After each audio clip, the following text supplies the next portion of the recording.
Hello, everyone, and welcome to Understanding Culture, Society, and Politics, Module 9 with Miss Kathleen Adona. In this lesson, you are expected to explain the characteristics of types of social mobility, demonstrate the factors of social mobility in personal lives,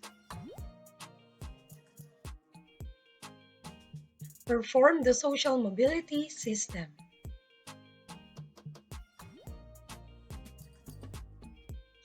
Let's proceed to our lesson for today. Do you know these games? Coin toss, Monopoly, and Snakes and Ladder? Are you familiar with these games? If yes, let's play and associate these games with social mobility. The common toss coin game is a simulation of how wealth is distributed in society. The winner can keep coins, while the loser can lose his or her coins. Like in society, an individual can be rich, remain on the same level, and lose more. At the beginning of Monopoly activity, all participants or players are equal. They receive the same amount of money and no properties at all yet. Throughout the game, an individual who has greater capital can buy properties and continue to invest more, while some players may come to the point of bankruptcy due to fewer resources. Like in the real community, the resources are limited despite the people's unlimited needs and wants. The last activity is Snake and Ladder. Everyone knows this classic board game. At the beginning of the game, everyone has an equal chance to go up the ladder and finish the game. The game wouldn't be exciting and interesting without hindrances. In this game, it's the snake who can pull down one standing and achievement. Going back to real life, struggles, conflicts, and challenges are part of the individual's life. This is proof of how well he or she can pull and push forces for him or her to reach his or her dream status. These are simple games when you were young, and out of nowhere, you've realized that these games also depict the competition within the society. Going back to the paradigms we've discussed before, according to structural functionalists, society is determined with social rewards. The most important and functional citizens in society deserve recognition and remarkable rewards. While the social conflict theory argues that society is a setting full competition of limited resources. By the way, what do you think are the common aspects of these games? In every game and activity, everyone aims to be a winner and to be on top. And in every game, for the player to win, he or she needs to move and change some strategies and tactics. That's how social mobility works. Social mobility is the shift, change, and movement in the position of an individual or group to another position or status. According to sociologist Sorokin in his book Social and Cultural Mobility, that no society is a completely closed system and an open system. Barber, in his understanding, interpreted social mobility as to see the significant role is evaluated as either higher or lower. Comprehensively, there is scores in the good things of life, and individuals need to compete, but at the same time, cooperate to gain as well.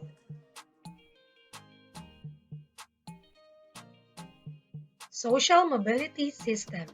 Open system, class system. more opportunity to move up or down, acquired by the qualifications, individual and social achievements, equality in opportunity. Closed system is a caste system, low chance to move up the social ladder, acquired at birth, fate, destiny, and will of higher power. Let's move forward to the types of mobility. Horizontal mobility. It changes occupation but remains at the same level of social standing. For example, an engineer shifts to a teaching career. From engineering, teaching engineering to education. He is still a professional. Carlos shifts to another occupation but remains in a similar social position as a professional.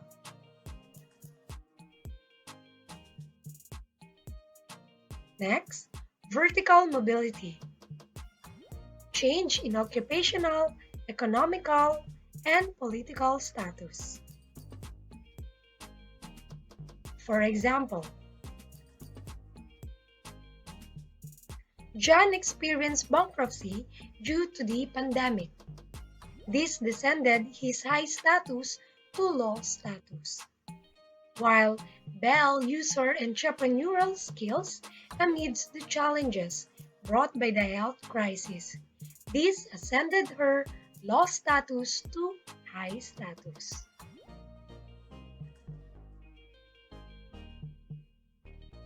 Intergenerational mobility. One generation changes its social status. The movement is across generations. For example, Maria's father is a tricycle driver and Maria is an accountant. This is an example of upward intergenerational mobility. The following condition seen from this example is the difference between Maria's father's job from hers. Another instance is the downward intergenerational mobility. Julie is a teacher and her son JC is a factory worker.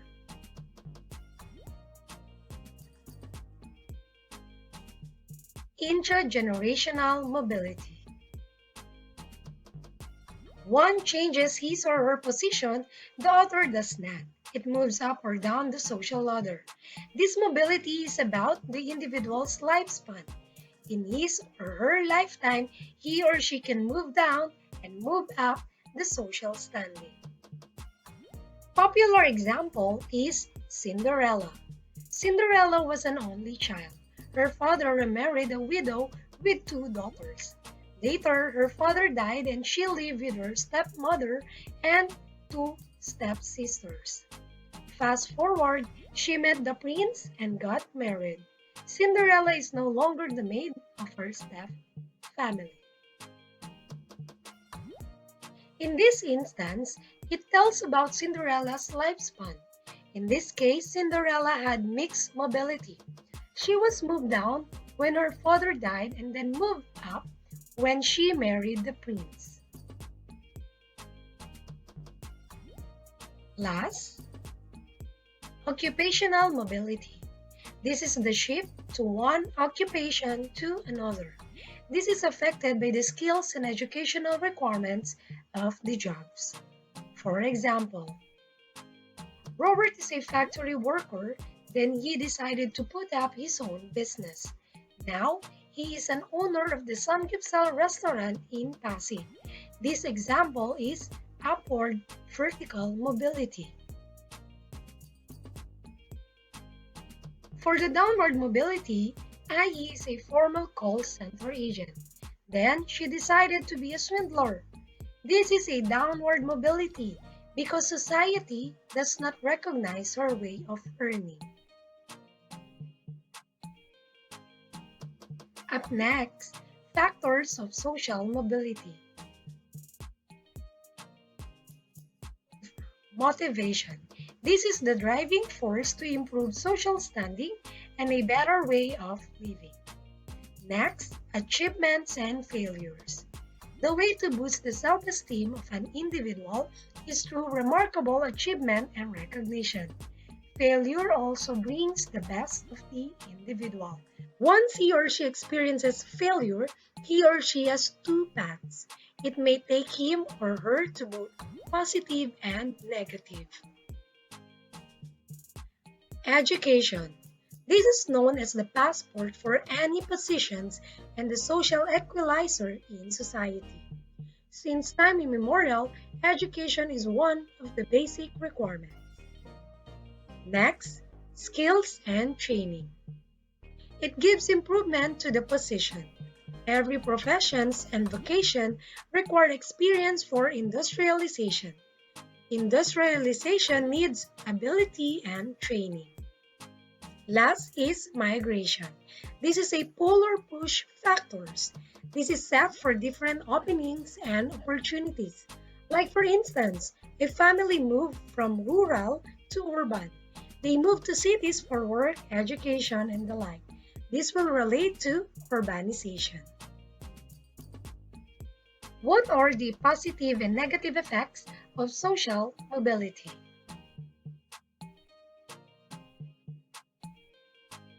Positive effects of social mobility.